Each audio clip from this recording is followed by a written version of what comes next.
Saludos, bendiciones. Agradecemos al Señor que nos permite una vez más poder transmitir la palabra de Dios en este año 2023 que el Señor nos ha regalado para que nosotros andemos en sus caminos y cada día podamos dirigir nuestros pasos y ajustar nuestro camino al camino de Dios según el mandamiento de las Sagradas Escrituras. Y vamos a leer una porción de la palabra allá de Mateo capítulo 7, en su versículo 24. Leemos las Sagradas Escrituras en el nombre del Padre, en el nombre del Hijo y en el nombre del Espíritu Santo. Amén. Cualquiera pues que me oye estas palabras y la hace, le compararé a un hombre prudente que edificó su casa sobre la roca. Descendió lluvia y vinieron ríos y soplaron vientos y golpearon contra aquella casa y no cayó, porque estaba fundada sobre la roca. Pero cualquiera que me oye estas palabras y no las hace, le compararé a un hombre insensato que edificó su casa sobre la arena. Y descendió lluvia y vinieron ríos y soplaron vientos y dieron con ímpetu contra aquella casa y cayó, y fue grande su ruina. Y cuando terminó estas palabras, la gente se admiraba de su doctrina, porque les enseñaba como quien tiene autoridad y no como los escribas. Amén. Le damos gracias al Señor y pedimos que Él quite toda palabra de humana sabiduría y que podamos entender esta reflexión de este día. En el nombre de Jesús. Amén. Los dos fundamentos. ¿Sobre qué estás fundada o sobre qué tenemos fundada nuestra vida? ¿Sobre la arena o sobre la roca? ¿Cuál es tu fundamento? ¿Sobre qué está fundada nuestra vida? ¿Sobre la roca o sobre la arena? ¿Quién está dirigiendo nuestros pasos, nuestros pensamientos, nuestra forma de caminar? Y en qué cada día nos da a entender que está fundada nuestra vida. Cuando habla de fundamento, hay varios términos que se usan en la palabra de Dios, entendiendo que la Biblia fue escrita tanto en hebreo, lo que es el Antiguo Testamento, el idioma judío, y el griego, el Nuevo Testamento. Es todo escrito. De ahí debemos partir para entender los cimientos que habla aquí. Habla de dos cimientos. En la antigüedad se utilizaba este término para fundamentar, para fijar una casa. Del hebreo yasat, que se utilizaba en fundaciones, edificios, en objetos tales como altares, como de la tierra, del mundo habitado, de la bóveda del cielo. Se describe también la palabra fundamento como en la futura nación de Israel en Isaías 54:11. Habla en proverbio acerca del fundamento de los justos, la cual es perdurable. Y poner fundamento, especialmente en un templo, era un asunto ritual religioso. La pérdida de los hijos de Hiel durante la reedificación de Jericó se interpreta más bien como un castigo y no como una ofrenda a la elección y la preparación. Era importante y a veces se ponía los fundamentos sobre la roca firme o arena pura. Es decir que los cimientos, habían dos tipos de cimientos. Lo hacían en la roca firme, o la hacían sobre arena pura. Por ejemplo, el templo de Salomón, allá en Israel, el cual fue destruido. Este fue al principio construido en piedra firme y labrada, según Primera de Reyes 5:17. ¿Qué más podemos entender en la antigüedad? Los cimientos constituyen a veces el único elemento de arquitectura antigua que permanece en la antigüedad. Si vemos esos grandes obras de los romanos y del pueblo judío, nos daremos cuenta la firmeza de lo que son los cimientos en el cual construían y afirmaban, fundamentaban sus construcciones, tanto de índole religioso como de habitaciones. La puerta del cimiento de Jerusalén podría ser la puerta de los caballos o puerta del sur. Esto es en cuanto a la antigüedad. Un cimiento, tanto en términos de roca o en términos de arena pura que utilizaban. En el Nuevo Testamento se utilizan dos términos, catabolet y temelios. En catabolet significa la colocación de un fundamento. Esto es del griego, catabolet, la colocación de un fundamento. Las 10 veces en que aparece esta palabra está relacionada con la fase fundación, principio, constitución del mundo, según Mateo 13:35 y Lucas 11:50. En Mateo 13:35 habla de que Jesús, todo lo que él había hecho aquí en la tierra fue algo que estaba ya establecido en la palabra de Dios, y dice: abriré en parábola mi boca, declararé cosas escondidas desde la fundación del mundo. Es decir, Jesús vino al mundo con el propósito de que ya había estado establecido en la palabra de Dios, hablando de cosas desde la antigüedad en forma de parábola. El otro término del griego es temelios, que significa lo que se coloca. En la Biblia aparece 16 veces, en el Nuevo Testamento habla de un sentido figurado, pero se usa literalmente al hablar de las personas sabias que construyó su casa sobre la roca. En Lucas 6:48 se menciona a Cristo como el fundamento de la iglesia, la edificación, la base única y verdadera de nuestra salvación.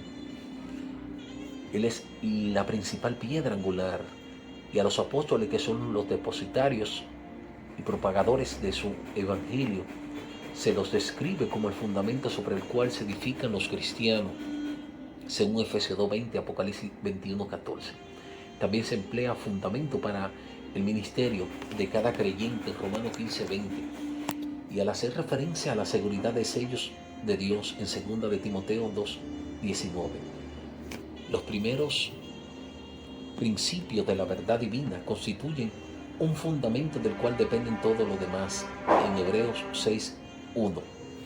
En una aplicación algo diferente del término, se le dice a Timoteo que debe urgir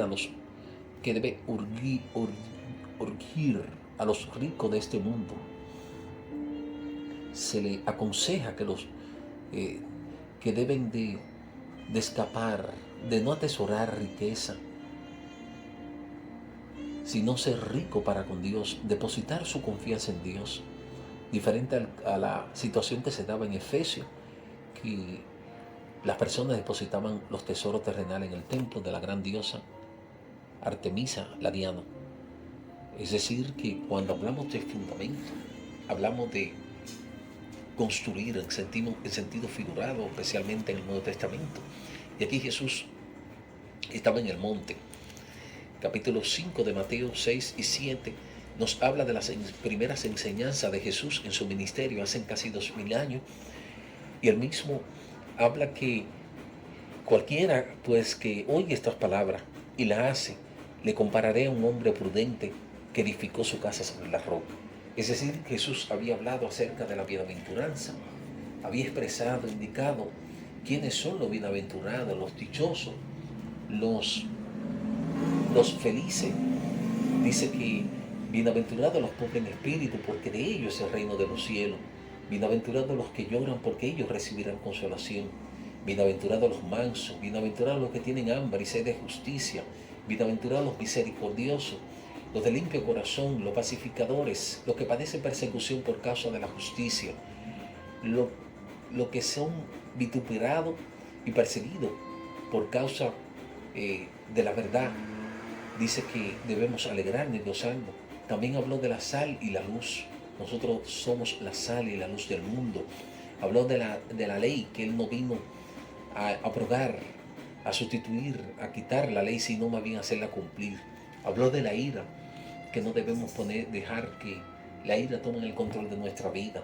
Habló del adulterio en el Sermón del Monte, del divorcio, de los juramentos, del amor hacia los enemigos, de amar a los enemigos, de dar limosna sin presumir, sino de forma secreta. Habló acerca de la oración, un fundamento de gran relevancia en la vida del creyente, que no debe faltar, orar sin cesar para no caer en tentación. Jesús fue un hombre de oración. Cada momento, en su trayectoria de los 33 años y algo por esta tierra en Israel, Él mostró una vida de oración. El ayuno, que parte también fundamental, que no debe ser un ayuno hipócrita, sino que más bien debe ser un ayuno a discreción en la comunión con Jesús. En este sermón se continúa hablando del tesoro en el cielo, que donde está nuestro tesoro también estará nuestro corazón, y que debemos de hacer tesoro en los cielos, no en la tierra, porque aquí los ladrones minan y hurtan, que la lámpara de nuestro cuerpo es el ojo. Habló de la riqueza, que no podemos servir a dos señores, porque amaremos a uno y aborreceremos al otro. Habló acerca del afán y de la ansiedad, que debemos entender que por más que nos afanemos no podemos aumentar nuestra estatura en nuestra vida, sino que más bien debemos buscar primeramente el reino de Dios y su justicia, y lo demás vendrá por añadidura. Habló acerca de juzgar a los demás con justo juicio. Debemos de mirar nuestra paja antes de quitar nuestra vida antes de quitarle la paja a nuestro hermano. Él habló acerca de la regla de oro. Habló acerca de la puerta estrecha, que debemos entrar por el camino estrecho, por el camino que lleva a la salvación, por la puerta que poco encuentra, que es Jesús. Habló acerca de los frutos, que debemos dar fruto digno de arrepentimiento, y que por los frutos se conoce el árbol. Habló acerca de la maldición de aquellos que no dan buen fruto, y que por el contrario están en los caminos de Dios, deshaciendo, no dando fruto. Entonces un día Él le va a decir: nunca os conocí, apartado de mí, hacedores de maldad. Y finalmente su mensaje acerca del cimiento que el hombre debe tener, que no es solo oír la palabra de Dios, es ponerla por obra. Y por eso él dice que Él compara, que cualquiera pues que me oye estas palabras y las hace, le compararé a un hombre prudente que edificó su casa sobre la roca, que edificó su hogar sobre la roca. Y esta roca, sin duda alguna, es cuando seguimos los preceptos y mandamientos de Cristo establecidos en la palabra de Dios. Y esto es evidente. ¿Para qué fundamentamos nuestra vida en la roca? Porque un día va a llegar viento, tempestades, huracanes, situaciones adversas, y la misma pueden golpear, pueden hundir, puede haber grandes ruinas en nuestras vidas. Y si no está fundamentada sobre la roca, entonces va a caer y va a haber grandes ruinas, como es lo contrario a una casa fundamentada sobre la arena, sobre cimiento no estable. Significa esto: a los que escuchan la palabra y no la ponen por obra, tienen sus vidas fundamentadas sobre la arena, y cuando golpean las lluvias, los ríos vienen, soplan los vientos, las tempestades con gran ímpetu, entonces la casa cae y la ruina es grande. Habrá personas que en la primera situación de dificultad o adversa quieren renunciar a todo y no quieren continuar. Esto es una señal de que a nuestra vida le falta un fundamento sólido para poder estar estable. Y más en un mundo en el cual estamos viviendo, en el que quieren cambiar el sistema, quieren hacer una deconstrucción de lo que ya hemos creído. Quieren deconstruir el matrimonio. Y hoy en día usted puede ver que ya no es el casamiento entre hombre y mujer lo que esta sociedad, lo que este sistema, lo que el mundo aprueba. Más bien aprueba un matrimonio que te puede casar con un objeto, te puede casar con una persona del mismo sexo, te puede casar con un tren, con un cenicero, te puede casar con un animal, te puede casar con un niño, con una niña, te puede casar con cualquier cosa, con un árbol, te puede casar con tu lacto, con una mesa, con un escritorio. Es decir, están cambiando los fundamentos que Dios nos dejó en las Sagradas Escrituras. Este sistema está volteando, está boicoteando también el lenguaje. Ya la palabra decir todos y todas han querido cambiar por todes, por ella. Están cambiando el lenguaje, están cambiando el sistema, están cambiando el fundamento. El transhumanismo está haciendo estrago, el cual quiere mejorar el ser humano, porque expresan que la vejez se considera una enfermedad y que la misma debe ser eliminada. ¿Y cómo? Sino más bien creando sistemas computarizados para que el hombre pueda vivir más y pueda prolongar pueda prolongar su vida, porque queremos quitar, estamos de espalda a Dios. Este mundo, esta estructura, este sistema está contrario a los principios bíblicos, a lo establecido en la palabra de Dios, al fundamento que por siempre se ha dado. Se quiere cambiar. Y ya hoy en día no basta con el aborto. Ahora está la eutanasia, la llamada muerte feliz, en el cual muchos países de América Latina, de Europa y de diversos países, si quieres una muerte digna, supuestamente, entonces te facilitan inyecciones, te facilitan pastillas para que muera felizmente. Es decir, el fundamento establecido en la palabra de Dios ha sido totalmente cambiado y desvirtuado de la realidad. ¿Cuál es nuestro fundamento? ¿Sobre la arena o sobre la roca? Nos quedamos con este pensamiento. Bendiciones.